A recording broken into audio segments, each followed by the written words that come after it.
Hello to everyone. ఈరోజు బంగాళదుంప వంకాయ టమాటా కర్రీ చేసుకున్నామండి. ప్యాన్లో ఆయిల్ వేసి జీలకర్ర వేసాను, అవి ఫ్రై అయ్యాక ఉల్లిపాయ పచ్చిమిర్చి కూడా వేస్తాను, అవి కూడా ఫ్రై అయిపోయాయండి. నెక్స్ట్ వంకాయ ముక్కలు చిన్నగా తరుక్కొని వేసేసుకున్నాను. రుచికి సరిపడా ఉప్పు, కొంచెం పసుపు వేసేసి కలిపేసి మూత పెట్టి మగ్గరించి వదిలేసానండి.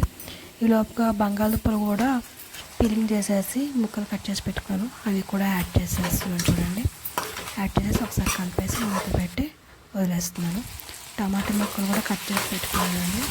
ఈ స్టేజ్లో మనం టమాటా ముక్కలు కూడా వేసేసి మీ టేస్ట్ తగ్గట్టు కారం వేసుకోండి. నేనైతే 1/2 టీ స్పూన్ వేసుకొని మూత పెట్టి వదిలేసాను.